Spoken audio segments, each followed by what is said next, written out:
Message of Leader of Islamic Republic of Iran. In the name of God, the Beneficent, the Merciful. To the youth in Europe and North America. The recent events in France and similar ones in some other Western countries have convinced me to directly talk to you about them. I am addressing you, not because I overlook your parents, rather it is because the future of your nations and countries will be in your hands. And also I find that the sense of quest for truth is more vigorous and attentive in your hearts. I don't address your politicians and statesmen either in this writing because I believe that they have consciously separated the root of politics from the path of righteousness and truth. I would like to talk to you about Islam, particularly the image that is presented to you as Islam. Many attempts have been made over the past 2 decades, almost since the disintegration of the Soviet Union, to place this great religion in the seat of a horrifying enemy. The provocation of a feeling of horror and hatred and its utilization has unfortunately a long record in the political history of the West. Here, I don't want to deal with the different phobias with which the Western nations have thus far been indoctrinated. A cursory review of recent critical studies of history would bring home to you the fact that the Western government's insincere and hypocritical treatment of other nations and cultures has been censored in new historiographies. The histories of the United States and Europe are ashamed of slavery, embarrassed by the colonial period and chagrined at the oppression of people of color and non-Christians. Your researchers and historians are deeply ashamed of the bloodsheds wrought in the name of religion between the Catholics and Protestants or in the name of nationality and ethnicity during the First and Second World Wars. This approach is admirable. By mentioning a fraction of this long list, I don't want to reproach history, rather I would like you to ask your intellectuals as to why the public conscience in the West awakens and comes to its senses after a delay of several decades or centuries. Why should the revision of collective conscience apply to the distant past and not to the current problems? Why is it that attempts are made to prevent public awareness regarding an important issue such as the treatment of Islamic culture and thought?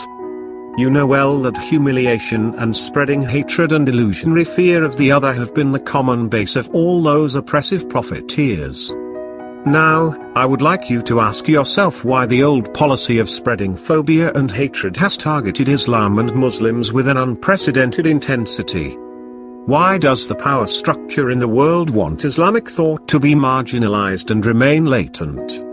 What concepts and values in Islam disturb the programs of the superpowers and what interests are safeguarded in the shadow of distorting the image of Islam? Hence, my first request is, study and research the incentives behind this widespread tarnishing of the image of Islam. My second request is that in reaction to the flood of prejudgments and disinformation campaigns, try to gain a direct and first-hand knowledge of this religion.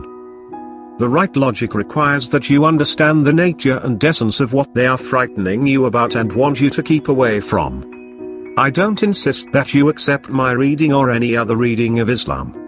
What I want to say is, don't allow this dynamic and effective reality in today's world to be introduced to you through resentments and prejudices. Don't allow them to hypocritically introduce their own recruited terrorists as representatives of Islam.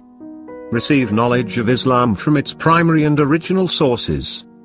Gain information about Islam through the Quran and the life of its great prophet. I would like to ask you whether you have directly read the Quran of the Muslims.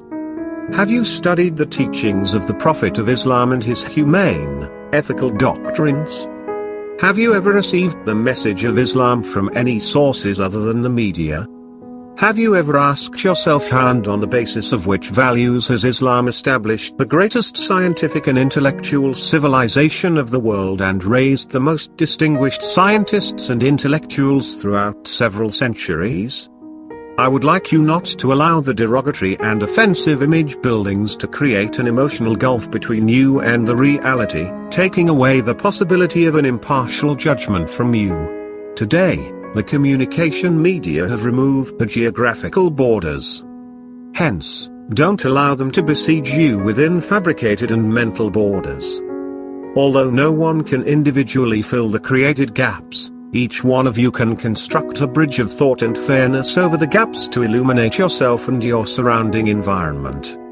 While this pre-planned challenge between Islam and you, the youth, is undesirable, it can raise new questions in your curious and inquiring minds.